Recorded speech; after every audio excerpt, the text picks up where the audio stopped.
mind being looked after, Tracy? That's what it means, being Mr. and Mrs., doesn't it? They don't say Mrs. and Mr. But you need looking after too, James. Let's just look after each other. There's a red car coming up fast behind. Do you want me to lose him? No, let him go. We've got all the time in the world.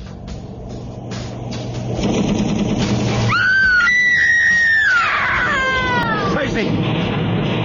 Tracy! You Only Live Twice by Ian Fleming. Dramatized for radio by Michael Bakewell, with Michael Jaston as James Bond and Clive Merrison as Tanaka. It's 007. He's going slowly to pieces. He's drinking too much and losing a lot of money at one of these new gambling clubs. He's on the verge of becoming a pretty serious security risk. What do you expect? Confirmed womanizer suddenly falls in love. Partly, I suspect, because the woman was a bird with a wing down and needed his help. So he marries her, and within a few hours she's shot dead by some master criminal in a mad act of vengeance. What did you say his name was? Blofeld. Ernst Stavro Blofeld. When Bond came to see me, he told me he wasn't interested in anything anymore. Not his job, not even his life. He blames himself for her death. Neither you nor I have ever had to carry a burden like that. At least I haven't. No, well, not like that, anyway. So we don't know how we'd react under it. Have you tried him on any really tough assignments in the last few months? 2. He bungled them both. On one, he nearly got himself killed. And on the other, he made a mistake that nearly killed everybody else. He never made mistakes before.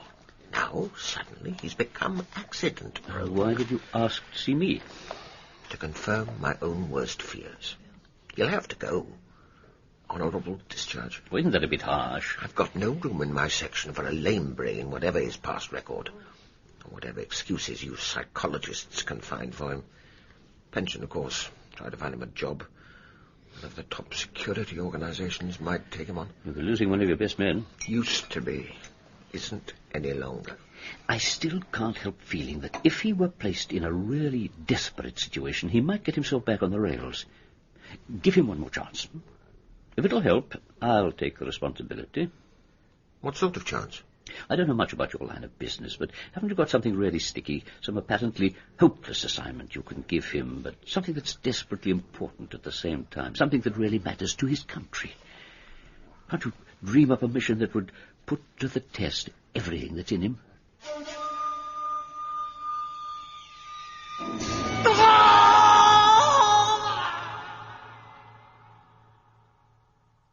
Can I refill your glass, sir? You certainly can. Thank you, sir. Thank you. Blonde hair that falls across her face, a beautifully poised walk, a very presentable bottom. A year ago I'd have been after her like a shot, and now I just can't feel a thing. But then I can't feel anything about anything. The zip's gone out of life. No excitement, no desires. Perhaps I'm suffering from an adrenaline deficiency. You're washed up, James. And that must be Mary Goodnight calling me home across the sands of Dee. Just time to finish the bottle, I think. For God's sake, James, where have you been? Em sent for you nearly an hour ago. Sitting in the cafe at Queen Mary's Rose Garden. What a peculiar place to choose. I went to look at the roses, thinking about my retirement. Em wants you. He rang again half an hour ago. Who's M? Oh, snap out of it, James. Your tie's crooked, and your hair's all over the place. Here, use my comb. Thanks. You're a good girl, Goodnight. Must look my best on the scaffold. Will you come and lend a hand on my chicken farm? You've been taking your time. Afternoon, Miss Moneypenny. He's waiting for you. Go straight in. Good afternoon, sir.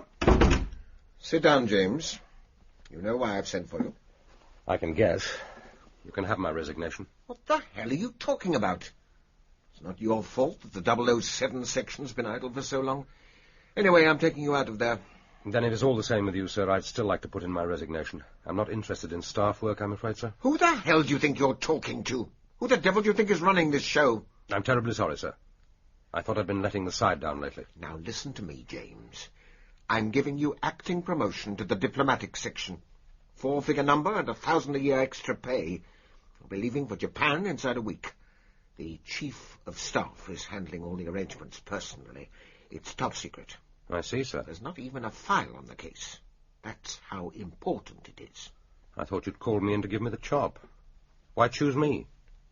For the simple reason that the job's impossible. Perhaps that's going a bit too far. Let's say totally improbable of success. Improbable? You're no stranger to situations like that. The only difference here is that there won't be any strong-arm stuff, none of the gunplay you pride yourself on so much. It'll just be a question of your wits and nothing else. Can you fill me in any more detail? Have to, as there's nothing written down. Do you know anything about cryptography? Only the bare bones.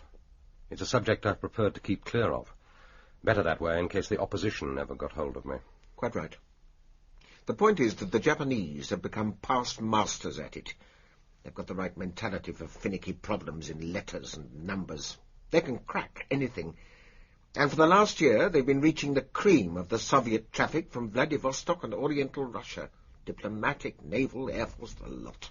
So what's the problem? The problem is none of it's coming our way.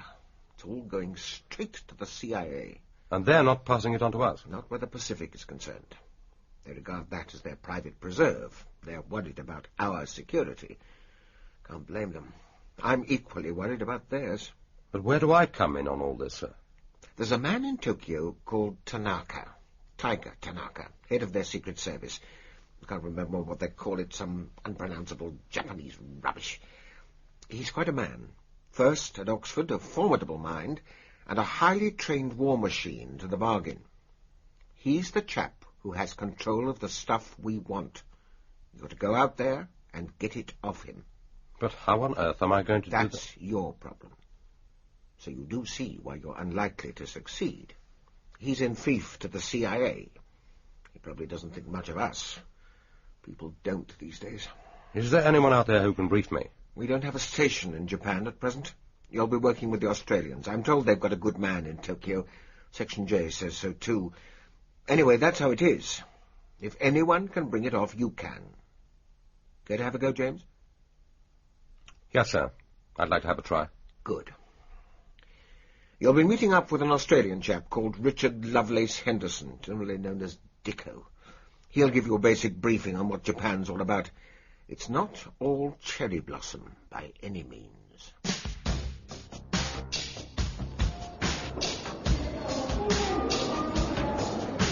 Hello, sir. Welcome to Tokyo. Are you for the International Laundry Convention? No. Sorry you've been troubled. Have a nice day. Excuse me, sir. Are you here for the food processing? No. Excuse me, are you Mr. Fleming? No, I'm not. Oh, pardon me, I'm sure. I'm looking for a Mr. Fleming. God, what a place. Why do they have to make such a bloody noise about everything? If this is the mysterious East, give me Socky All Street on a wet Saturday. But I think rescue is at hand. The character who's bulging out of his shirt and sweating like a pig could very well be Dicko Henderson. Mr. Bond. Oh, glad to meet you. My name's Henderson. Heaven be praised. How did you know who I was? You're the only Tommy on the plane. Is it always like this? It's taken me best part of an hour to get one sodding suitcase through customs. What a goddamn place. Oh, that's my boy. That's the way to greet the East. I got a car outside. Sooner we get out of this adjectival madhouse, the better. I'm taking you to your hotel first, the Okura. It's the latest of the Western ones. American tourists got murdered in the Royal Oriental the other day. We don't want to lose you all that soon. You had dinner? About 6 of them, as far as I can remember. The airlines certainly like to take care of your stomach. Yeah, well, what made you choose the old willow pattern route? How was the old ruptured duck? A crane was what they called the bird. Very dainty, but efficient. Doesn't look like the most attractive city in the world. Why are we driving on the left? Oh, God knows. Bloody Japs do everything wrong. We probably read the instruction books wrong. The light switches go up instead of down. The taps turn to the left. They even race their horses clockwise instead of anti-clockwise like civilized people. It's got its points when you know your way around. It's really quite exhilarating. Got to know the lingo, though, when to bow and take your shoes off and so on. Underneath the stiff collars and the striped pants, there's still plenty of the old samurai tucked away. Don't think I'm paranoid or anything, but that blue car's been on our tail ever since we left the airport. Don't let it worry you. It's only old Tiger keeping tabs on us. It's typical. I told him you were staying at the Okura, but he wants to make sure for himself. If you find one of his men breathing down your neck in bed tonight, or a girl if you're lucky, just talk to them politely and they'll bow and hiss themselves out. Thanks for the tip. Yeah, I'll drop you off at the hotel, then we can go and get down to some serious drinking. There's a little place called Melodies where we're bound to find a quiet corner where we can't be overheard. I've fixed up for you to meet Tiger tomorrow morning at 11. I'll pick you up and take you there. The Bureau of All Asia Folkways. I won't describe it to you, it'd spoil it. Hey, Chrysanthemum, can you turn that down? I can't hear myself drink. Now, I don't really know what you're here for. There's a spate of top-secret cables from Melbourne. The ambassador doesn't want to know anything about it, and I don't want to know anything either. That way, you're the only one who gets powdered bamboo in his coffee. You shove that bottle over, will you? Oh, just a minute. Oh, the damnation, sister. Bastard, the bloody bastard! Take it easy, Dicko. What's bitten you? You stupid, pommy idiot. We've been mic'd. The bloody Tanaka's mic'd us. Here, under the table. See that little wire down the leg? And you see that wingy over at the bar? That's one of Tiger's men. He dresses them all like little CIA gentlemen. Damn good mind to go over and call the bastard. Well, if we're being mic'd, all this will make sweet listening for Tanaka tomorrow. Oh, what the hell? The old bastard knows what I think of him. It's really you he wants to size up, and I don't mind if he hears me saying so. Do you hear that, Tiger? Bludger! That's the great Australian insult. You can use it any way you like, but in general it means pervert, ponce, liar and traitor with no redeeming feature. Yeah, I hope your seaweed sticks in your gullet at breakfast tomorrow when you hear what I think of you. All right, we'll put an end to this little game. Silly bastard. You ought to know we're not proposing to assassinate the Emperor. Hey, Lotus Blossom, bring us another flask of sake. Okay. I gather you want to get some high-powered gen out of Tiger without the CIA knowing anything about it, right? Well, it's going to be a dicey business. Tiger's a Korea man with a Korea mind, though on the surface he's 100% Democracy. He is a deep one. He's very deep indeed. Sake and a sweet salad. Thanks, honey. What sort of a chap is he? Is he your enemy or your friend? Oh, both. More of a friend, probably. At least I guess so. I amuse him. His CIA pals, don't he? He looses up with me. We share in the delights of samsara, that's wine and women. Great man for the little ladies. I managed to keep him out of 2 marriages. That's the trouble with Tiger. He always wants to marry them. He's paying alimony to 3 already, so he has acquired an on with regard to me. That's an obligation. Almost as important in the Japanese way of life as face. When you have an on, you're not happy till you've discharged it. And if a man makes you a present of a salmon, you mustn't repay him with a shrimp. Got to be an equally large salmon, larger if possible. Well, Tiger's on toward me is very powerful one, very difficult to discharge. He's paying off a slice of it by accepting your presence here and giving you an interview so soon after your arrival. Could have taken you weeks. Is it my imagination, or are these bottles getting smaller? It's all in the mind, Dicko. What you got to get into your head is that the Japanese are a separate human species. They've only been operating as a civilized people in the debased way we talk about it in the West for 50, at the most 100 years. Just because people play baseball and wear bowler hats doesn't mean they're, quote, civilized, unquote. And just to show you I'm getting rather tight, not drunk, mind, the world is going to reap the father and mother of a whirlwind by the, quote, liberation, unquote, of the colonial peoples. Give them 1,000 years, they might make it, but give them 10, there's no chance. You're only taking away their blowpipes and giving them machine guns. Just you wait for the first one to start crying to high heaven for nuclear fission. That doesn't sound exactly democrazo, Dicko. I fornicate, as the man said, upon thy democracy. Hey, Madam Butterfly, let's have another flask of sake, and you make sure it's a full one this time. Dicko, don't you think that maybe Listen here, you pommy poofter. Don't give me any of that liberal crap. For God's sake, Dicko, let's go and get some food. What's all this pommy poofter rubbish? I'll reserve judgment till later. We'll go and eat at a place where we can get a few serious bottles of plonk to match, and then we'll go on to the House of Total Delight, and after that, I'll give you my honest verdict, honestly, come by. I wouldn't like Tiger to think I was saddling him with a poofter.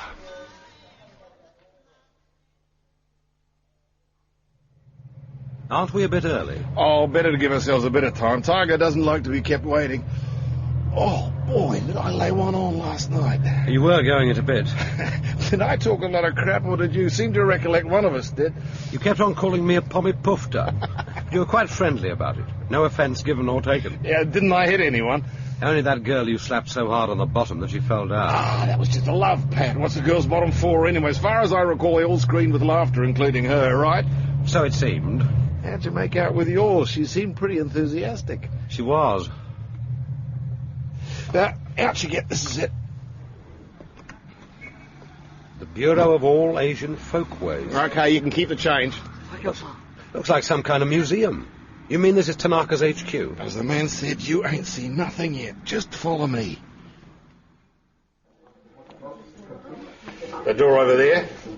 Coordination department.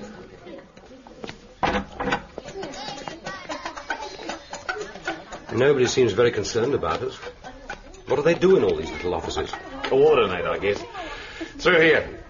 International relations.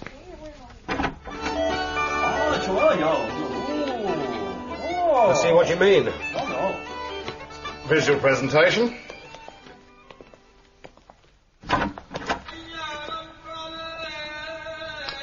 Documentation.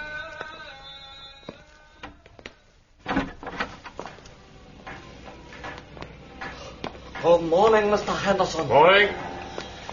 This is where the cover tape is off. Up till now, all those people really were researching Asian folkways. This way. But these here are part of Tiger's outside staff. This is where we'd be politely turned back if we'd lost our way. Yeah, this is us. Proposed extension to documentation department. But where's the construction work? There isn't any. It's just the front. What you heard was the tape recording. Now, take a look at this. It's what they call a nightingale floor. Relic of the old days when people wanted to be warned of intruders. Take a step forward. See what I mean? I can't imagine anyone getting across this unheard. You notice a little spy hole that's flown open on the door opposite? Good morning, Mr. Henderson. I brought this gentleman to see Tanaka-san. He is expected. You're on your own now, sport. Tiger will send you back to your hotel. See ya. Tell Mother I died game. Through there, sir. Doesn't seem to be an exit. It's a lift. Quite a box of tricks Tiger's worked out for himself. The oriental nest of boxes. What next?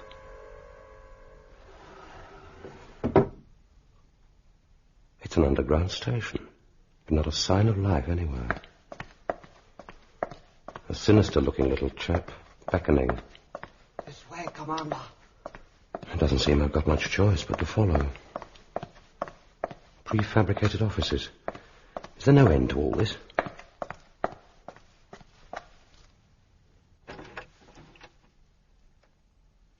You are sent by Mr. Henderson. Please to come this way.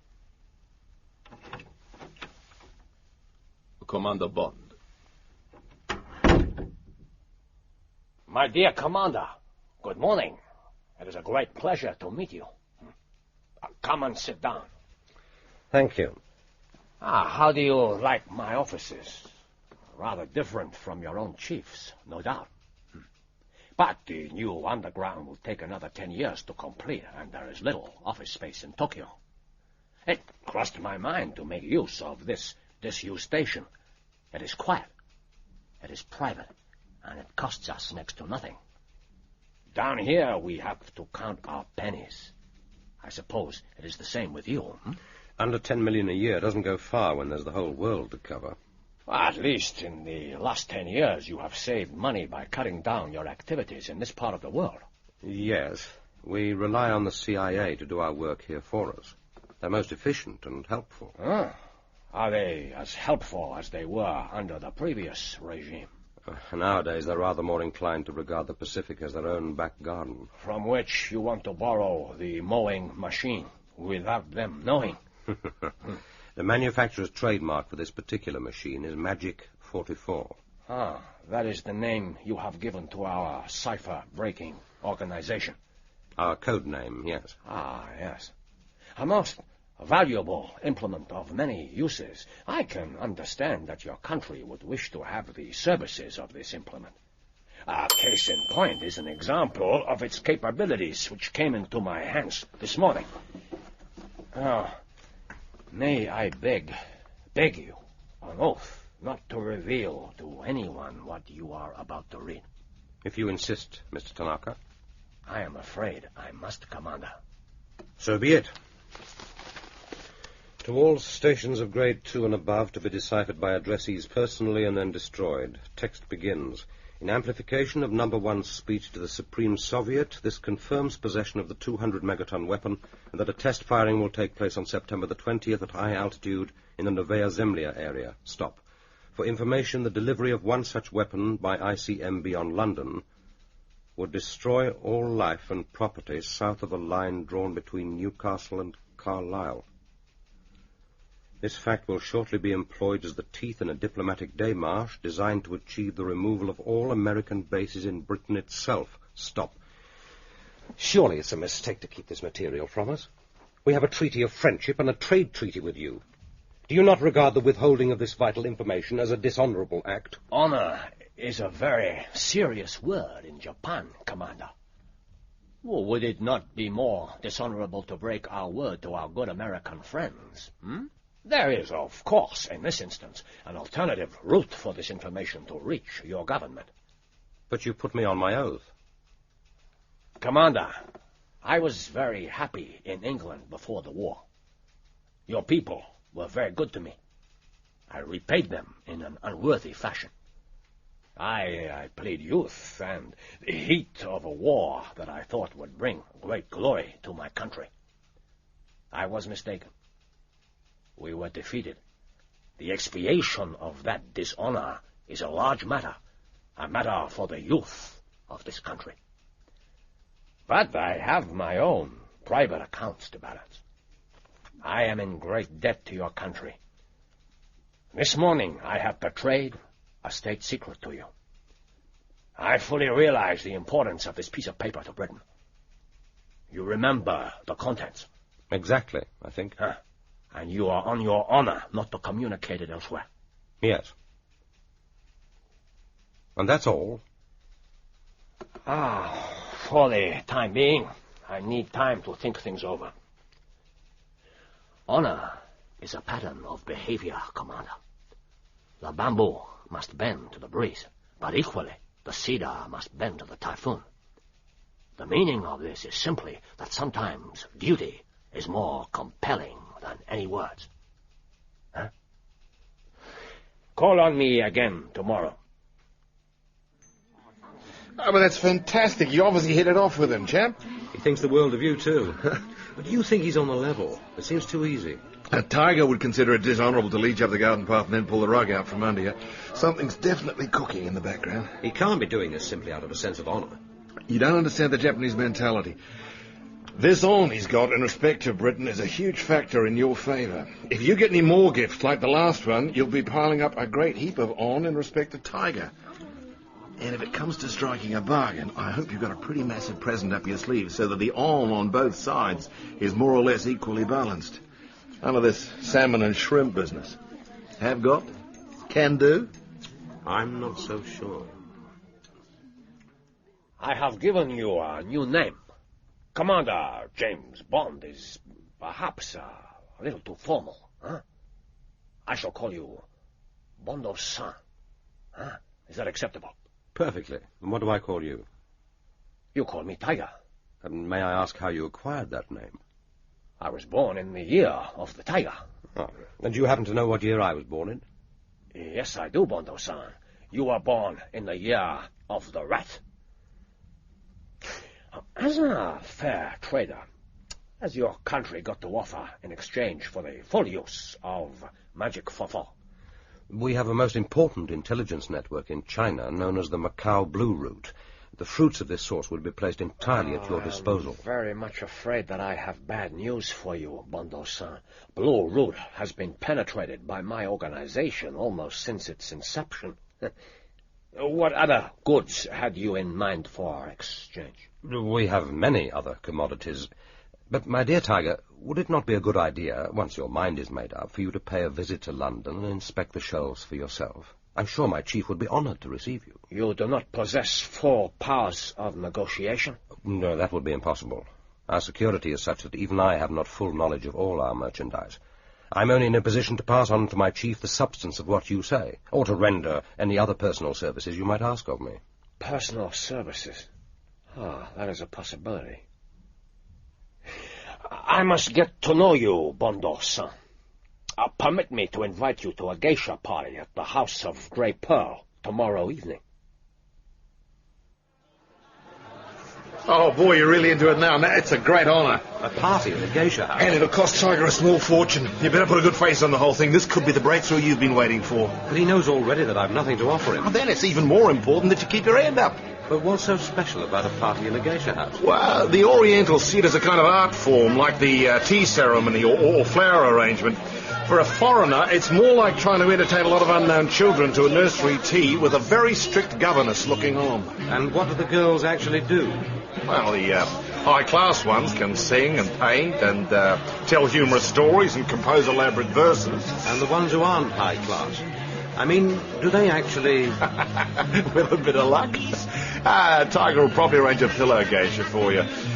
But you'll have to sit through a lot of chatter and play games before you get round to the real thing. Games? What sort of games? Word games, music games, games of skill like scissor, cut, paper. Oh, scissors, cut, paper, paper, wrap, stone, stone, blunt, scissors. That's it. You make a kind of hammer gesture with your closed fist twice and then show your hand on the third strike. That's right, and don't forget, the Japanese take their games very seriously indeed.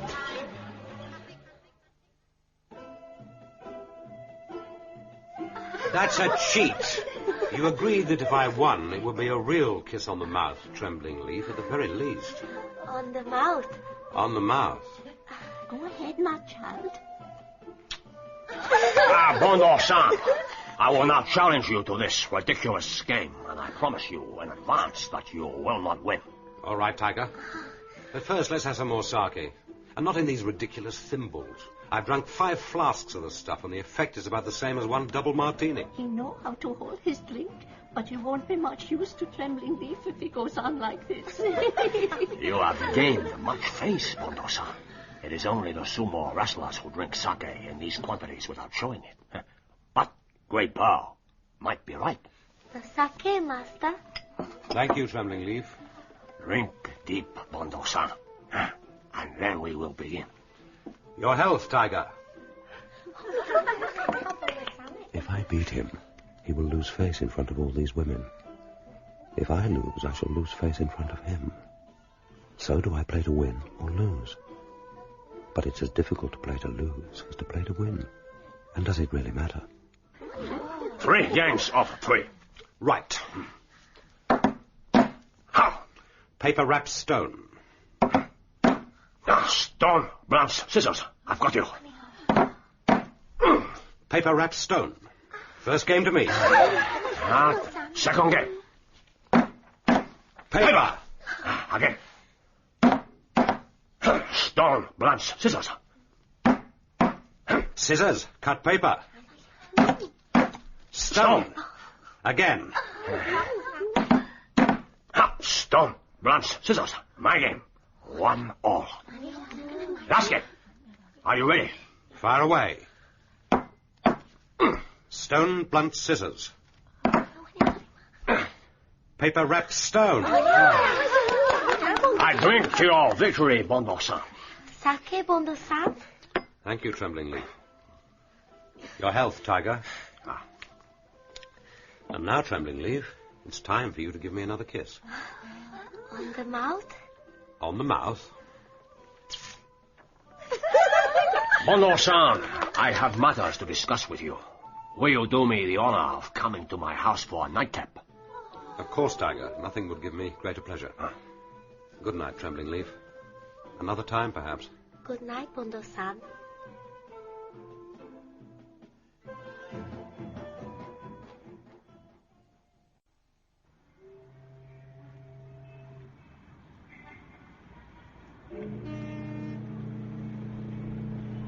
Not too noisy for you, I hope. In a little while, the traffic will die away, and we will be left with the sounds of the harbor, which I find soothing. The sake is warm enough. Perfect, thank you. Then listen to what I have to say to you. Ever since the beginning of the westernization of Japan, there have from time to time been foreigners who have come to this country and settled here. They have, for the most part, been cranks and scholars. But there is one such person who has revealed himself to be an eccentric of the most devilish nature. The man is a monster. No, you may laugh, but this man is no less than a fiend in human form. I have met many bad men in my time, Tiger, and generally they've been slightly mad. Is that the case in this instance? Oh, very much the reverse. In the opinion of our highest scholars and savants, he is a scientific research worker and collector, probably unique in the history of the world. What does he collect? He collects death. A collector of death? You mean he kills people? No, Bondo-san. It is not as simple as that. He persuades, or rather entices people to kill themselves. I had better begin at the beginning. In January of this year, there entered this country, quite legally, a gentleman by the name of Dr. Guntram Shatterhand. He was accompanied by his wife. They had Swiss passport, and the doctor described himself as a horticulturalist and botanist specializing in subtropical species. He told the authorities he was prepared to spend no less than £1 million on establishing an exotic garden or park in this country, which he would stock with a priceless collection of rare, fully grown plants and shrubs from all over the world. Quite a proposition. Well, his offer was enthusiastically accepted by the government, who, in return, granted the good doctor a 10-year residence permit, a very rare privilege. Now, the doctor took a fancy to a half-ruined castle in Kyushu, a southern island in an extremely remote corner of the coast, not far from Fukuoka, a gigantic edifice with a monumental surrounding wall, which was just what was required for the privacy of the undertaking. An additional reason for the doctor's choice of site was that the property was highly volcanic and furnished with many geysers which would provide all the year round the temperature needed for the tropical plants and trees. And what has your Dr. Shatterhand done with this castle? He has created what I can only describe as a garden of death. Garden of death? Listen. This Dr. Shatterhand has filled this famous park of his uniquely with poison vegetation. The Guyana poison tree, East Indian snakewood, yellow oleander, sandbox tree, every kind of deadly plant known to man. The lakes and streams are stocked with poisonous fish, and the place is infested with snakes, scorpion, and poisonous spiders. He and this wife of his, who is quite hideously ugly, are not harmed by these things because whenever they leave the castle, he wears a suit of armor from the 17th century and she wears some kind of protective clothing. Dr. Shatterhand's garden sounds indeed a lovesome thing, God wot. What's the nature of the good doctor's exercise? Along with our national concept of honor goes a tradition of expiation by death. If a student fails an exam, he has brought dishonor on his ancestors. He kills himself, and the same applies throughout our society. 25,000 Japanese commit suicide every year. But I still don't see what all this has got to do with friend Shatterhand and his magic garden. Oh, everything. The garden has become the most desirable site for suicides in the whole of Japan. It has everything. A ride on our famous Romance Express to Kyoto, a boat trip across our beautiful inland sea, and when you get to Fukuoka, you walk to the awe-inspiring battlements of this mysterious Castle of Death. Climb them, or smuggle yourself in on a provision car, and then a last delicious ruminative walk, perhaps hand in hand with your lover through the beautiful groves, and finally the great gamble. Will your death be easy or painful? Will a Russell's viper strike at your legs as you walk the silent, well-raked paths? Will some kindly, deadly dew fall upon you during the night as you rest under this or that gorgeous tree? But what does your good doctor say to all this? He tells everyone that he is horrified. He has erected stern notices of warning with skulls and crossbones on them. They act only as advertisements. He has even gone to the expense of flying a high helium balloon from the roof of his castle. The hanging streamers threaten trespassers with prosecution, but alas, for the doctor's precautions, the balloon serves only to beckon. Here is death. Come and get it. So, why don't you arrest him? Burn the place down. Arrest him for what? The man has done nothing wrong. Well, if anyone is to blame, it is the Japanese. And inevitably, more and more people will be attracted to the Castle of Death. We have got to put a stop to it. What have you done so far? Oh, 1 month ago, I sent one of my best men into this place to find out what was going on. 1 week later, Bondo-san, this man was recovered from the sea near the Castle of Death. He was blinded and in delirium. All the lower half of his body was terribly burned. Sounds like a horrible dream. So what did you do? Oh, what was there to do? I did nothing except apologize to my superiors. I waited for an honorable solution to present itself. I waited for you to come. Me? You were sent. It might have been another. Tiger, it's getting late. Time for bed. Let's talk about this tomorrow. Of course, I'll give you any advice I can. Sit down, Bondo-san. You will not be going back to your hotel. From now on, you are under my personal orders. Is that understood? What in God's name are you talking about, Tiger? In my office the other day, you made a significant statement. You said words to the effect that in exchange for the intelligence obtained by our cipher-breaking service, you were empowered to carry out any personal services that I might require of you. I didn't say I was empowered. I meant that I would do anything for you on my personal responsibility. That is quite good enough. I took you at your word, and I requested an audience of the Prime Minister. He instructed me to proceed, but to regard the matter as a state secret known only to himself and me, and, of course, to you. Now, come on, Tiger, stop beating about the bush. What is it you want me to do?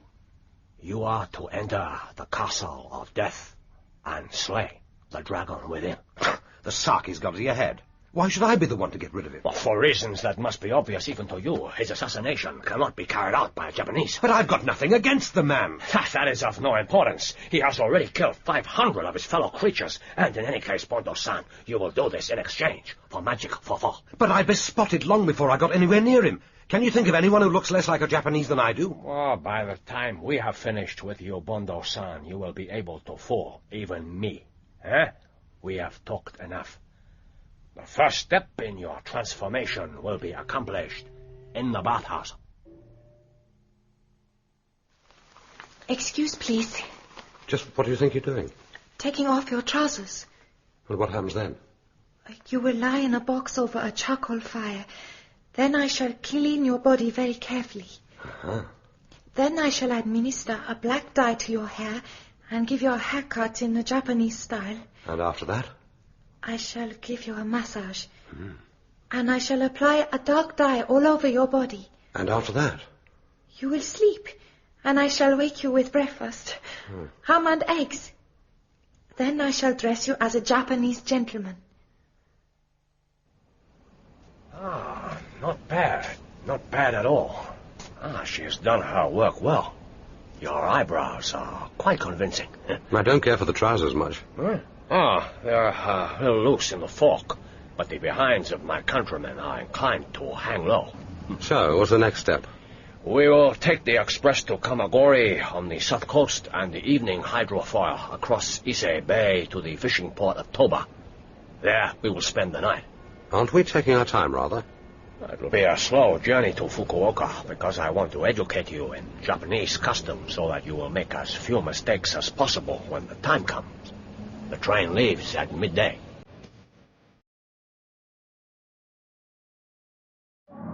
The Kamagori Express is ready to leave. Please close all doors and stand clear, please. Lesson number 1, Bondo-san. Never make way for women. Trample them underfoot if necessary. Women have no priority in this country. Yes, master. And do not make Western-style jokes when you are my pupil. Now, let us go and get something to eat and drink in the buffet car. Oh, that Sunpori who forced on me last night is crying out for the skin of the dog that bit me. The hair, Tiger. One hair would not be enough. I need the whole skin.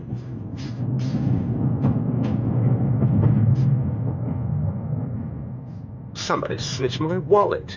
Must have been in the buffet car. That's not possible. Possible or not, it's gone.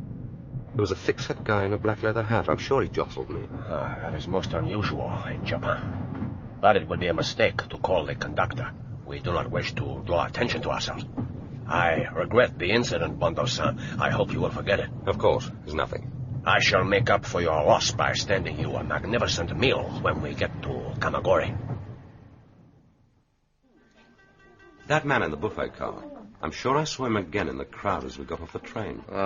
What of it? Everyone has to get off at Kamagori. Forget about him. I have ordered the speciality of this place.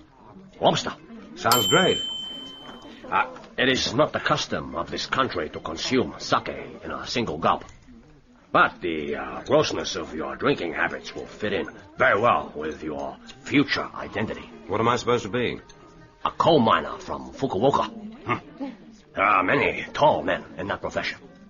Your hands are not rough enough, but we will say that you pushed a truck underground. You were too stupid to yield a pick. You are deaf and dumb. You will carry this card with you always. Zumbo the Oshi. Deaf and dumb. And here is our lobster. Looks delicious. But it's raw. Of course. It will be a test of your dexterity with the chopsticks. Good God, Tiger, the damn thing's alive. Now keep your voice down. Really, Bondo-san, you are a great disappointment to me. This is a very great Japanese delicacy. Eat it up without being squeamish. Forgive me. Simply crossed my mind that honorable Japanese lobster might not like being eaten alive. Thank you for correcting the unworthy thought. You will soon become accustomed to the Japanese way of life. It's their way of death that's got me a little bit puzzled. Would you be so kind as to pass the seaweed? We are going to take a look at the Central Mountaineering School. It is one of the secret training establishments of my service. It doesn't sound very secret. Oh, it is just a name. It's an old fortified castle where my agents are trained in one of the most dreaded arts in Japan. Ninjutsu, the art of stealth or invisibility. You will see men walk across the surface of water, walk up walls and across ceilings, and many other tricks besides. I think you may learn something from this place. I'm sure I shall. I have never approved of agents carrying guns and other obvious weapons. My men are expected to be able to kill without them. All they may carry is a staff and a length of thin chain which can easily be explained away if they are caught. You understand? Tiger, we've been following this road for at least 10 minutes, and all that time there's been a motorcyclist on our tail. Have you noticed? Oh, he is perhaps a speed cop. If he is anyone else, he has chosen a bad time and place. When we reach the castle, I will send a detachment of my men out in search of him. They will certainly track him down.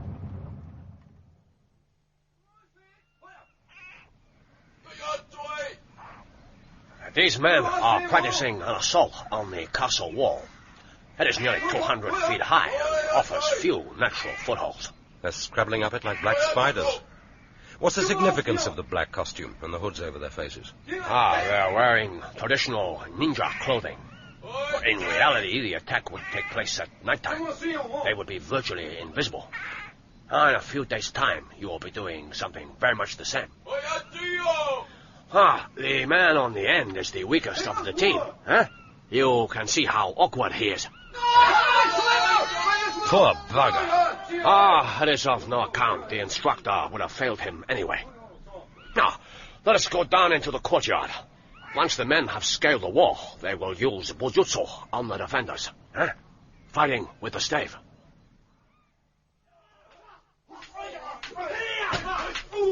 Those sticks certainly carry a god almighty thwack. I wouldn't like to be on the receiving end.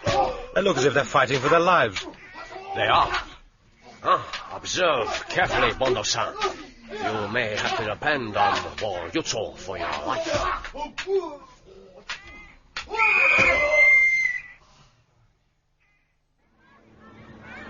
Anybody would think they were seeing their relatives off before crossing the Atlantic instead of a pleasure trip. To the Japanese mind, one journey is much the same as another.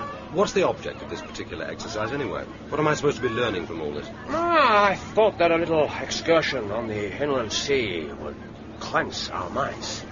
But since you are clearly in a learning mood, we will go down to our cabin, drink a little sake, and I shall do what I can to correct your boorish ignorance of Japanese culture. Okay, then. Ready for culture. Far away. What do you know about Basho? Nothing whatsoever. Sounds fascinating. What is it? Oh, not an it of any sort. Basho was a great classical poet who lived in the 17th century. He perfected the form of the haiku. It is a verse of 17 syllables. For instance, in the bitter radish that bites into me, I feel the autumn wind. Does not that say anything to you? Well... Oh, this. In the fisherman's hut, mingle with dried shrimp, crickets are chirping. I can't quite get the hang of that one. Do you not catch the still life quality of these verses? The flash of insight into nature? Now, do me a favor, Bondo-san. Make a haiku for me yourself. I'm sure you could get the hang of it. After all, you must have had some education. Mostly in Latin and Greek. But give me time to think about it. And pour me another glass of sake. It might give me inspiration.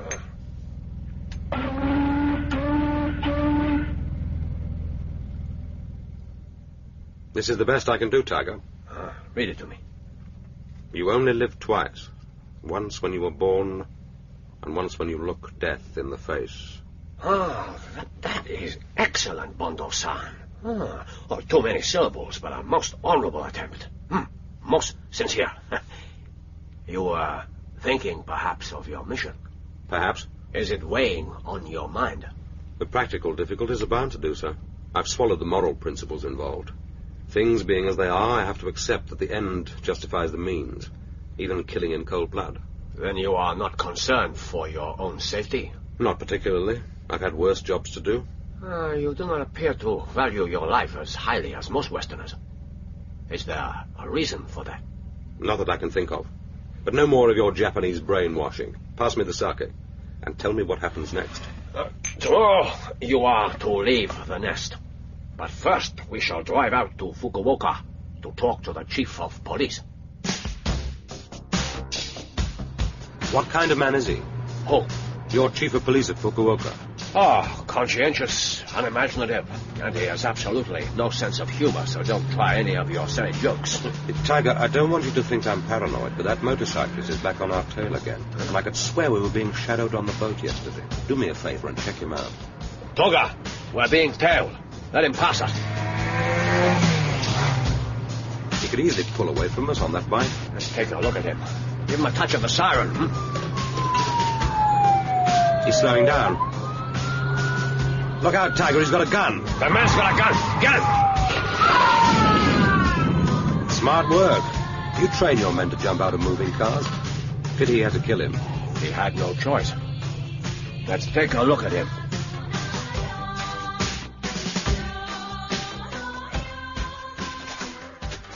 That's the man who took my pocket on the train. And here is your wallet, Bondo-san. Thanks. Everything seems to be still there. And a notebook. All my movements for the past week and all the stopping places on our journey. You are simply described as a gaijin. But he could have telephoned a description.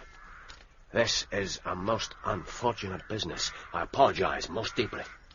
I will naturally absolve you from your mission. It is entirely my fault for being so confident. But at least you have seen an example of the measures Dr. Shadahan takes for his protection. This is either a great madman or a great criminal. Looks like it. I'm really quite keen to have a sight of the fellow, and don't worry about the mission. This was probably just the jolt I needed to get the wind under my tail. Quite impressive, Superintendent. You built up a thoroughly comprehensive aerial photo of the whole promontory. Even Dr. Shatterhand can't prevent us flying aircraft over his territory. That is the castle there. The most direct approach to it is on the landward side, as you can see. But it would be impossible to come that way unobserved. And on the seaward side? How high are the cliffs? About 200 feet. And the whole line of the cliffs is encased in stone, making it part of the castle wall. What are those? Gun ports. And watchtowers at regular intervals. What's the drop down from the walls into the park? About 10 feet. And this 5-storied affair is the castle, I take it. Looks like a stage set for Dracula. I might as well try to storm Windsor Castle single-handed. How am I supposed to get into the place? Are you a good swimmer? I can swim well enough. And you could easily scale the cliff wall. But how do I get to the base of it? Where do I start from? There's an armor island only half a mile out to sea. It is called Kuro. What's an armor island? There are about 50 of them around the coast of Japan. The Ama are a tribe whose girls dive for a wabi shell. Clam. They are great delicacy. The girl dives naked. Some of them are very beautiful, but they keep themselves very much to themselves, and visitors are discouraged. It all sounds quite intriguing. But if they're that cagey about visitors... The superintendent is distantly related to a family on Kuro, a most interesting family. They have a daughter. Her name is Kissy Suzuki. Kissy? She was quite a celebrity. When she was 17, she was asked to go out to Hollywood. They wanted a Japanese diving girl of great beauty. She made the film, but she hated Hollywood. She could have made a fortune, but she chose to return to this obscure island. The press called her the Japanese Gabo. Now she is 23, and everyone has forgotten about her. I have arranged for you to stay with the family. The Shinto priest who rules the island will see that you are accepted by the community. Okay, so I swim out and scale the castle wall. Then what do I do? You hide in the grounds and wait for an opportunity to kill the doctor. As I told you, he goes about in armor. A man in armor is very vulnerable. You only have to knock him off his feet. Then you can throttle him with the ninja chain you'll be wearing around your waist. If his wife is with him, you will throttle her too. She is certainly involved in this business, and anyway, she is too ugly to live. Then you will escape over the wall and swim back to Kuro. It all sounds very simple. What about the poisonous plants and reptiles and such? I don't want to be blinded or go mad. The ninja clothing will give you complete protection, and swimming goggles will protect your eyes. My dear Tiger, you've thought of everything. But I'd much rather have a little gun. Oh, that would be crazy, Bondo-san. You know perfectly well that silence will be essential. No, my friend, use ninjutsu. It is the surest way of eliminating Dr. Shatterhand. Have you got a photograph of this chap's face? I think we have a copy of his passport photograph. If I'm going to kill this man in cold blood, I should at least know what my victim looks like. Here you are. Thanks. God Almighty. Blofeld. Is something the matter? Have you got one of the woman? Yes, here it is. Thanks. What is it, Bondo-san? Do you know these people? Lord, no. It's just that when I saw this man's face, it was as if someone had walked over my grave. If you don't mind, I'd like a little time to myself before we leave. I need to think this thing through. Blofeld. It's a private matter now. Nothing to do with Magic 44 or Tanaka. It is a matter of Blofeld and me. He must have gone off his head. But there is a kind of logic in seeking refuge in a country which has an unquenchable thirst for the terrible and the bizarre and the cruel. And the whole infernal idea is on Blofeld's usual grand scale. The scale of Caligula or Nero or Hitler. Blofeld, the enemy of mankind. And what have I got to kill him with? Nothing but my bare hands and a chain of steel. Bondo-san! Bondo-san! It is time for us to set out for the island. You seem preoccupied. Think of all of those beautiful naked women you'll be swimming with. And this Japanese Gabo with whom you'll be passing the night.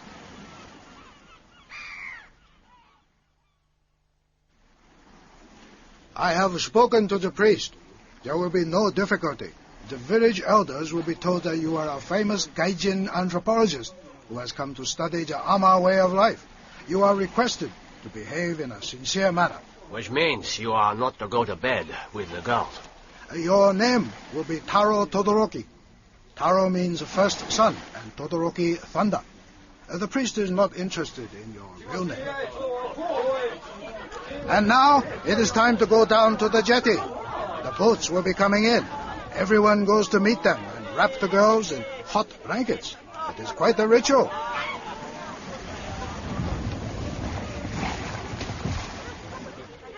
They're beautiful. They're absolutely beautiful. And that tall girl, at least she's taller than the others. That is Kissy Suzuki. Suzuki-san no iga idaro. The priest says that the father and mother of Kissy Suzuki would be honored to receive you in their humble abode. Suzuki-san no kawaii ni natema. The priest asks if you can row a boat. The father is stricken with rheumatism. It would be of great assistance to the family if you would deign to take his place. Please tell his reverence that I would be pleased to row the family boat or to help in anything. And now you must meet the family. Remember that you must not bow too low. They are only women.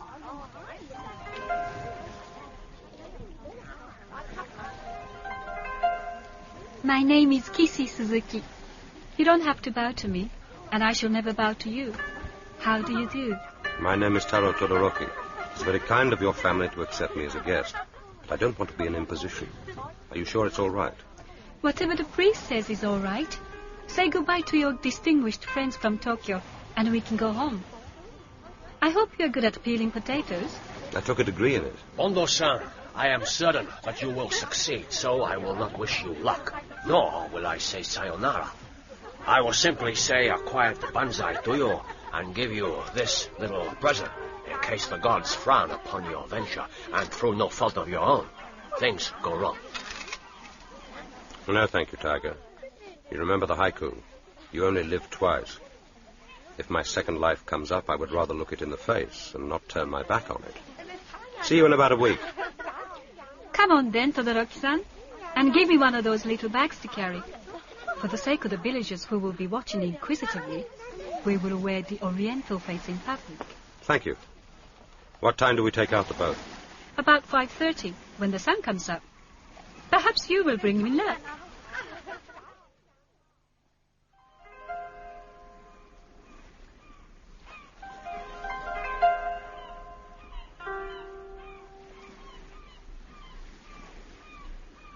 Good morning, Kissy. A beautiful day for fishing. You have slept well? Like the dead.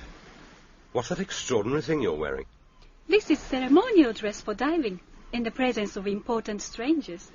The priest instructed me to wear it in your company. As a mark of respect, of course. I don't believe a word of it, Kissy. The truth of the matter is that you consider that your nakedness might arouse dishonorable thoughts in my impious Western mind. That is a most unworthy suspicion. However, I accept the delicacy of your respect of my susceptibilities. And now, let's get going. We'll beat the Awabi record today. How many should we aim at? 50 would be good. 100 would be wonderful. But above all, you must row well and not let me down. And you must be kind to David. Who's David? Wait till we get to the boat. Looks a pretty solid boat. It has to be. Lower the rope and the tab. Where's this David? You see. A fishing cormorant. He doesn't seem to like the look of me. I found him as a baby. He had oil on his wings, and I creamed him and put the ring around his throat. He can swallow small fish, but the big ones he brings to the surface in his beak. He hands them over quite willingly. He swims by my side and keeps me company. It can be very lonely down there, particularly when the sea is dark. So, this is David. Yes, I named him after the only man I liked in Hollywood. He was called David Niven. You have heard of him? Of course. I shall enjoy tossing him a scrap or two of fish in exchange for the pleasure he has given me in his other incarnation.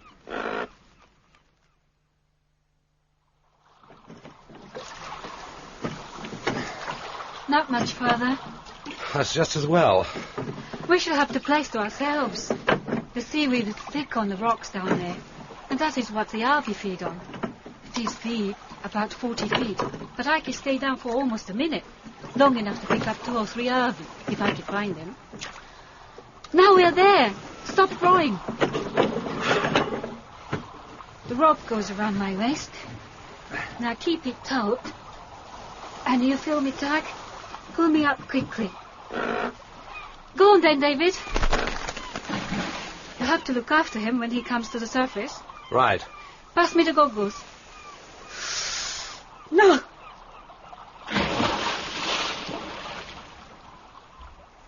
She's like a fish. I hope I'll be able to put up some sort of show when it's my turn. 10 seconds. Well, hello, David. That didn't take you long. Am I supposed to take the fish off him? That beak looks pretty sharp. No, he's dropped it in the tub. 50 seconds. Time to pull her up.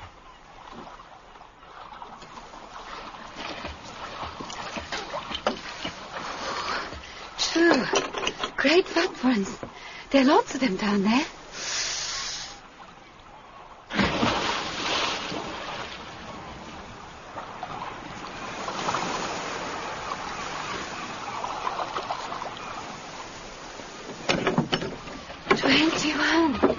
That is good. I shall rest now. Shall I try? No, we will have lunch first. There's a bowl in the box over there. What is it? Rice and seaweed. And you must give David a piece of fish.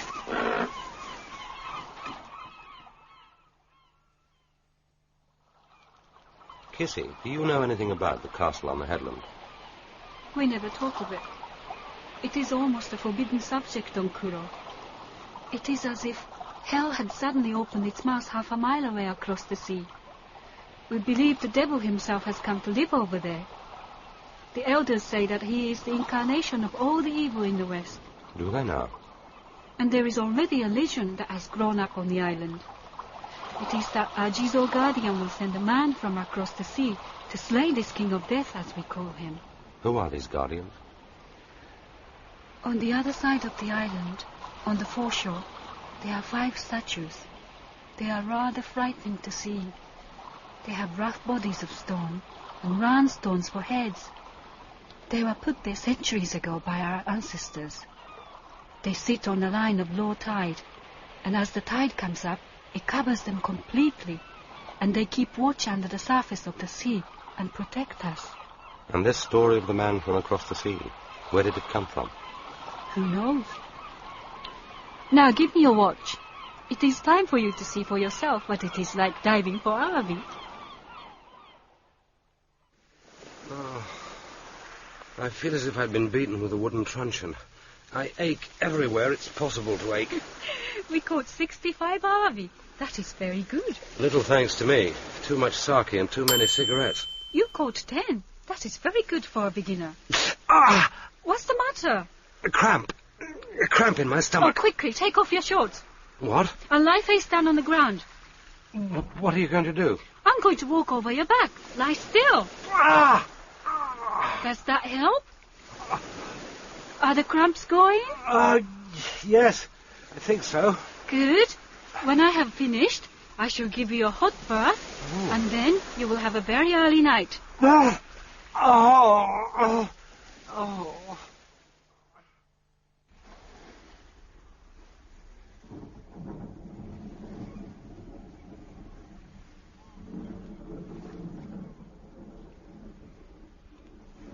Todoroki-san. Todoroki-san. What is it? Is it time to go fishing already?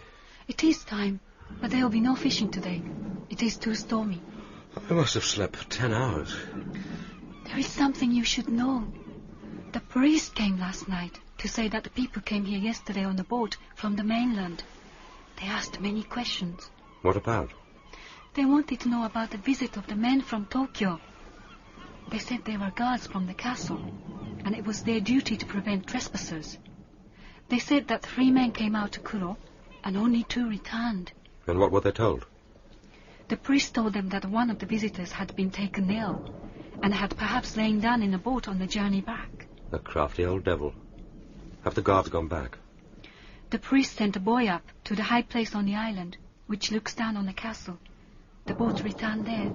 I see.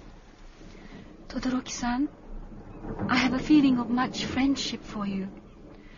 I feel that there are secret things between the priest and you, and that they concern the castle. I think you should tell me enough to put me out of my unhappiness. You are very beautiful and kind, Kissy. Lead me up to the high place from which I can see the castle, and I will tell you what I can. I was going to anyway, for I'm going to need your help.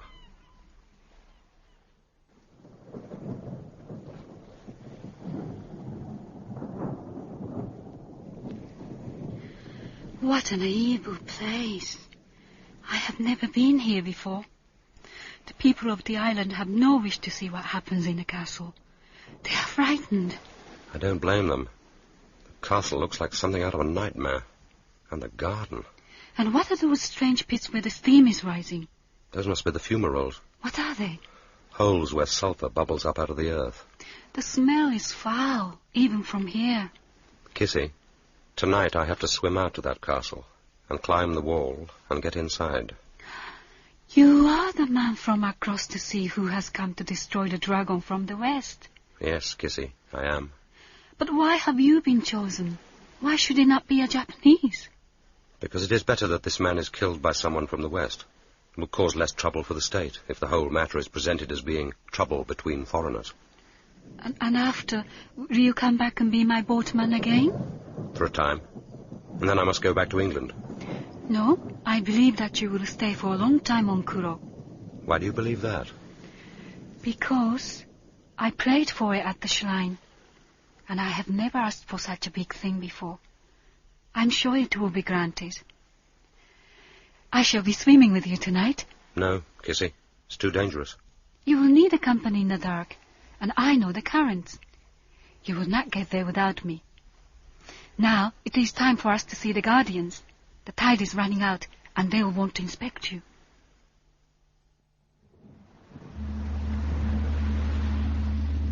They have no faces, which somehow makes them look more powerful. Why are they wearing white shirts? We dress the stones every year at the beginning of the diving season, and we sing to them to make them happy and favorable towards us. In my country, centuries ago, the Crusaders used to kneel down and ask God's blessing before setting out. Then why don't you pray? I can't do that. I can only ask for good fortune to accompany my enterprise. Did you see that? All is well, Todoroki-san. Did you see them nod their heads? No, Kissy, I did not.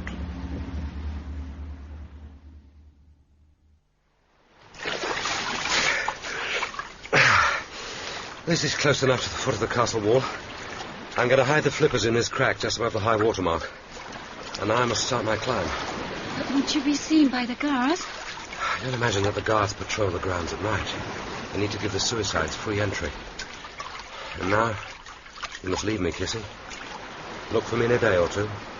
I shall look for you every day, Todoroki-san. Goodbye.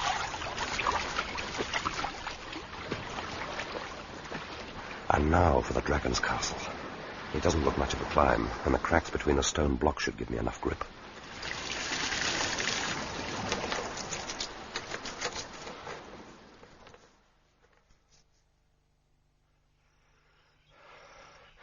A flight of steps leading down into the garden from the gunport. Come into the garden, Maud, for the black bat night hath flown. God knows what kind of bats Blofeld has in his garden. Vampires, probably. It smells sickly sweet. The smell of death. And the bubbling noise must be the fumaroles. Thank God there's a moon. What I need is a hideout. Somewhere I can use as a base camp. A snake. What are the snakes that really go for man? It's like playing Russian roulette, with all the chambers loaded. A lean-to shed. Just that job. And full of gardener's tools. Pull these sacks forward. It's quite a handy hiding place. It might give me shelter for an hour or two at least. But first I'd better take a turn round the estate.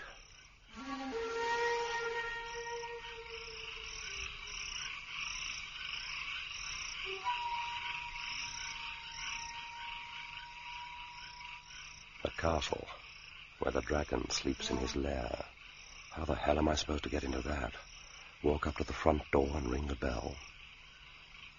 But aren't castles supposed to have another way in? Or a way out, where his lordship could slip away quietly if things weren't going according to plan? Somewhere underneath the drawbridge. And a good doctor's castle is no exception. With only a chain and padlock to secure the door.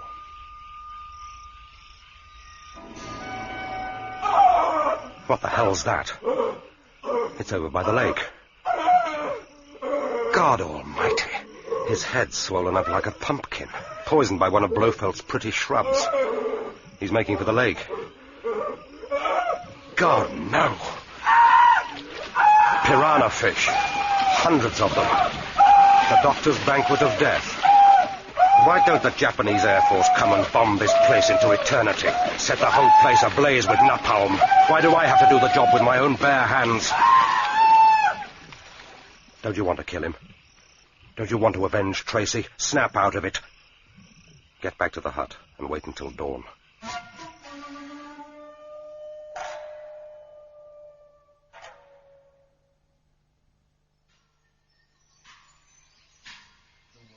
Blofeld's breakfast gong, and the guards are turning out, going to comb through the bushes for the night's bag.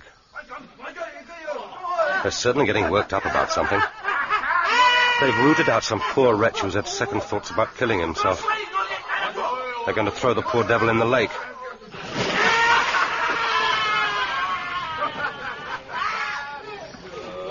Oh, no! What's so amusing? Only some poor peasant who did not want to die, my lord. I hope you changed his mind. Carry on with your duties. Blofeld, a knight in shining armor, like something out of a kabuki play. I could make a quick dash and pitch him into his own lake. I wonder if the piranhas could get through the chinks in his chainmail. The fish make tidy housekeepers. And the dumpy creature with a beekeeper's veil and rubber boots must be Irma Bunt, Blofeld's consort.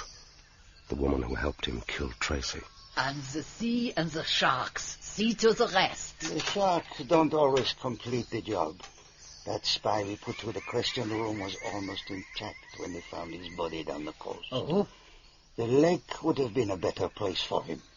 We don't want that policeman from Fukuoka coming here too often. Kono tells me there are already mutterings in the papers about a public inquiry into our activities here.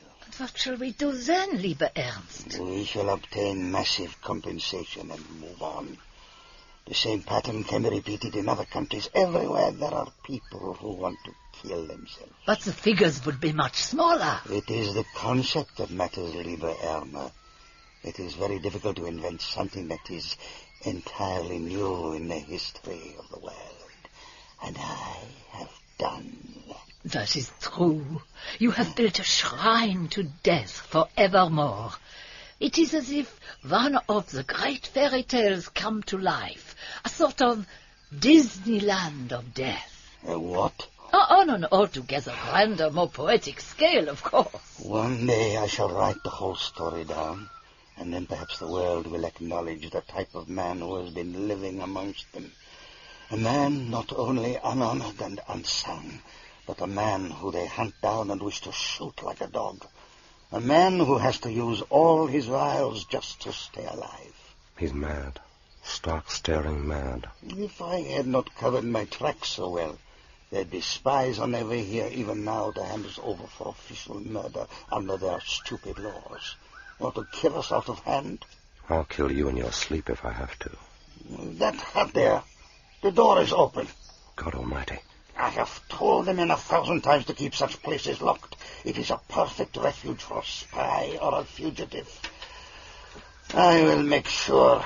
Take care, Ernst. Nothing is a match for a samurai sword.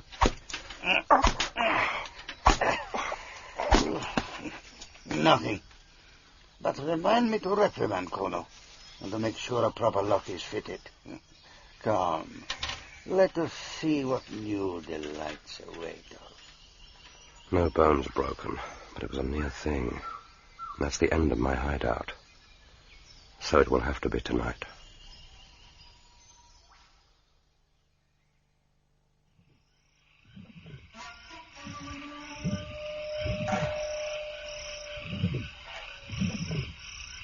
9 o'clock. The only sign of life in the castle seems to be on the 3rd floor. So that's where I've got to make for.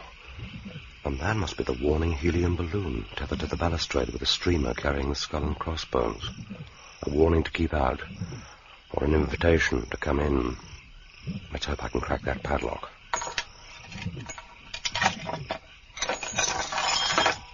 Not much difficulty there, and no bolts on the other side.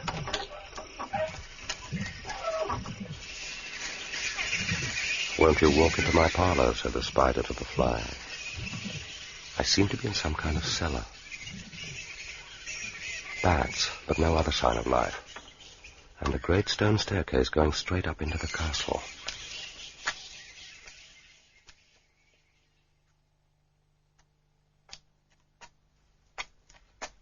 "62 steps and a wide double door. I must be on the main floor by now. And the door looks pretty worn. No light on the other side. A quick twist with a jemmy and that room across the hall with the light shining through must be the dragon's lair. The Ride of the Valkyries. Thank you, Blofeld. Even if there's a nightingale floor between me and you, no one will hear with all that racket going on.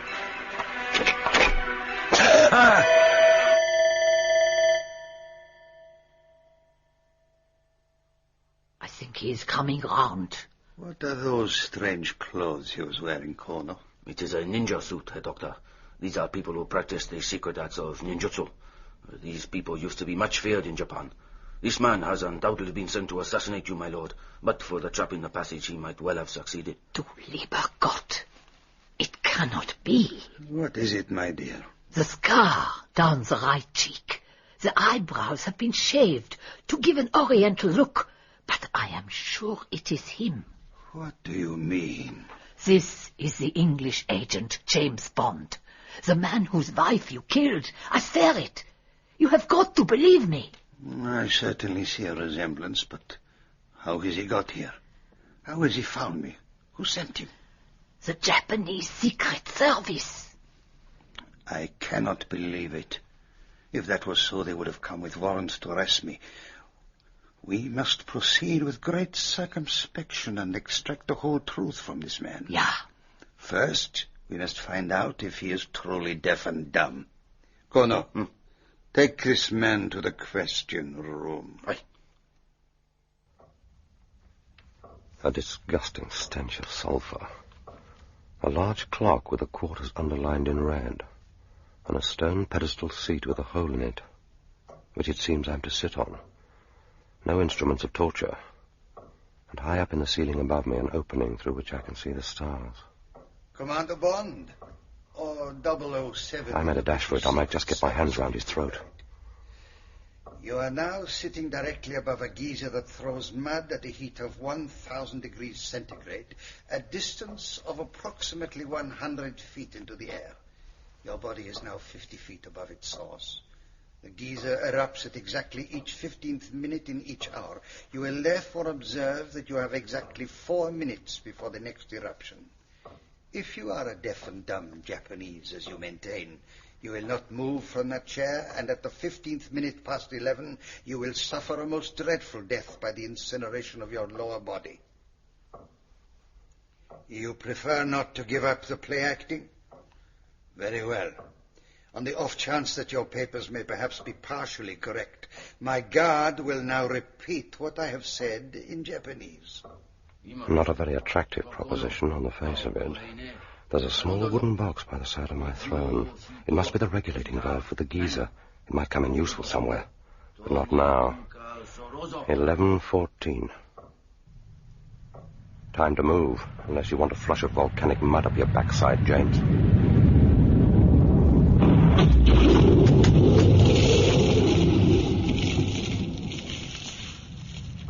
Very sensible, Commander Bond. Oh, Blofeld, you mad bastard. Your effects man certainly knows his stuff. You are quite right, my dear Elmer. Yeah. I shall pay more attention to your judgment in future. Kono, go down and search the gardens. He might have brought accomplices. Aye. All that remains, Mr. Bond, is for you to talk, and then you will receive an honorable and quick death by the sword. Have no misgivings. I am an expert with it, and it is razor sharp. Blofeld, you were never stupid. Many people in London and Tokyo know of my presence here tonight. Retribution will certainly follow if I do not return. All right, Mr. Bond. But I'm so sure of my facts that I'm going to kill you here and now. My fine sword has not yet been blooded. Yours will be an admirable head to cut its teeth on. You agree, mein Liebchen? Of course. What you decide is always correct. But be careful. This animal is dangerous. You forget, mein Liebchen, since last January he has ceased to be an animal. By a simple stroke of surgery on the woman he loved, I reduced him to human dimensions. Let me show you. I suppose you know you're both as mad as hatters. So is Frederick the Great, so is Nietzsche. We are in good, illustrious company. On the other One hand, of the what are guards you, has left Mr. his wooden Bond? stave over by Twice the wall. before your teeth If I could only get to it, I could put up some kind of fight. But the woman's standing close to it, so she'll have to go first. My genius. Ernst! You fool! You will only suffer a lingering death. I shall hack you to pieces. I wouldn't be so sure, Blofeld. I'll slice you limb from limb. Your little stick won't help you. I'll cut it into matchwood. It's time you lost your little toy, Blofeld. What kind of man are you without a sword? I don't need a sword, Blofeld. I'm going to kill you with my bare hands. Now, Blofeld, die.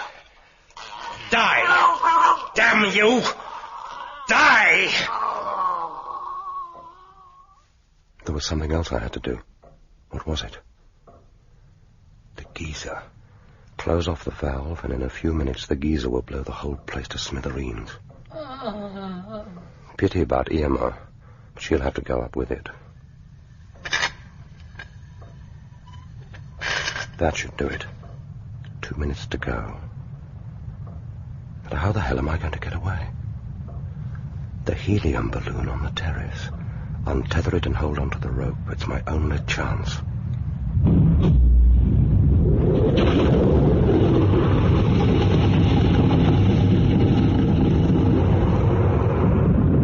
only live twice.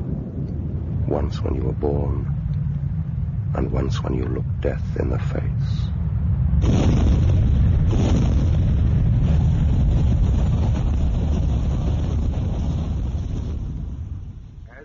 Of the Times will have learned from earlier reports, a senior officer of the Ministry of Defense, Commander James Bond, CMG, RNVR, is missing, believed killed, while on an official mission to Japan.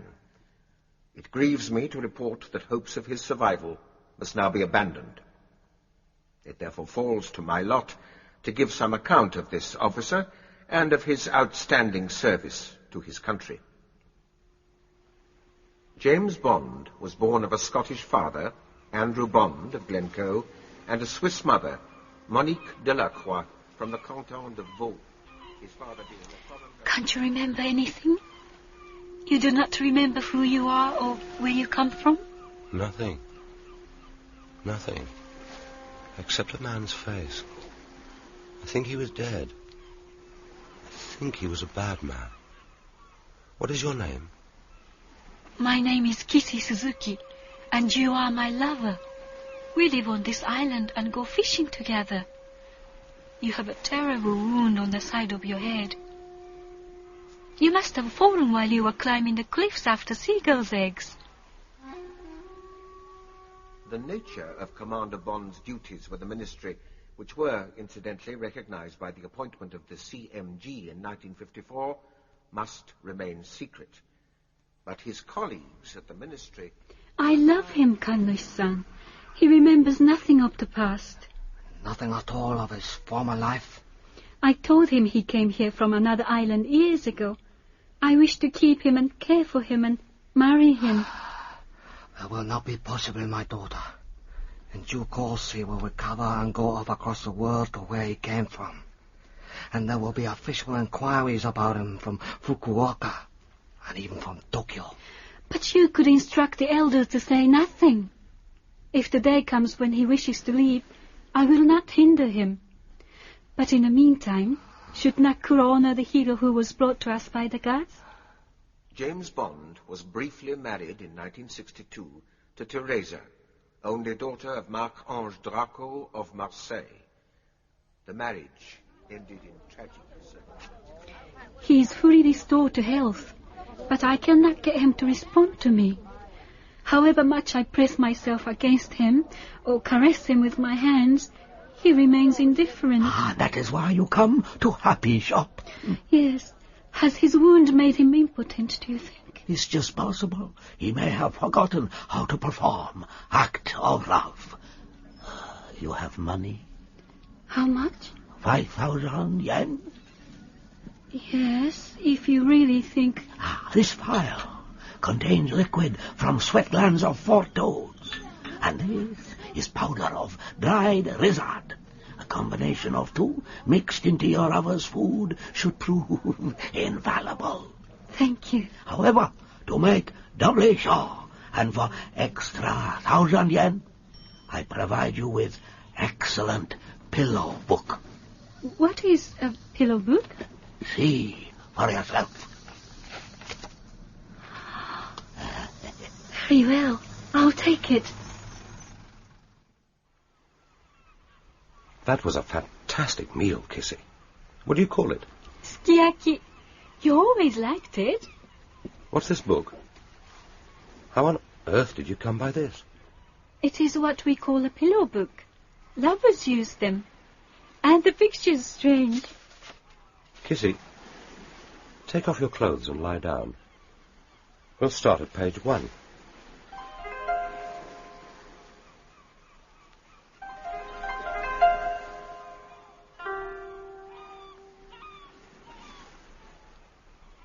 Vladivostok.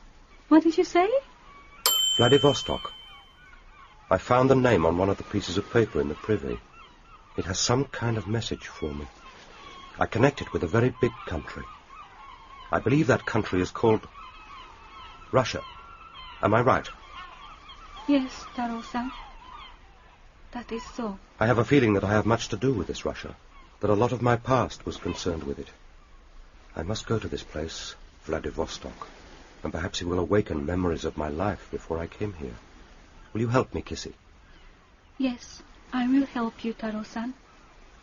But you must take care, for the Russians are not friendly people. Surely they would not harm a fisherman from Guro. Soon I must go there. But let us go down to the boat and find David.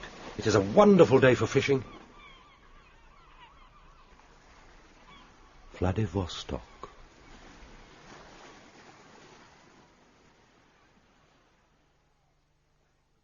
That was You Only Live Twice by Ian Fleming, dramatized for radio by Michael Bakewell. The part of James Bond was played by Michael Jaston and Tanaka by Clive Merrison. Henderson, James Lawrenson, M. David King, Kissy, Sayo Inaba, Ando, Bert Kwok, Irma, Maxine Audley, Blofeld, Ronald Herdman, Maloney, Michael Turner, Trembling Leaf, Danielle Allen, Tracy, Emma Gregory, Mariko, Tara Dominic, and Kono, Mark Straker. Other parts were played by the Radio Drama Company. Technical presentation by Tim Sturgeon, Anne Bunting, and Alison Carter. The play was directed by Michael Bakewell.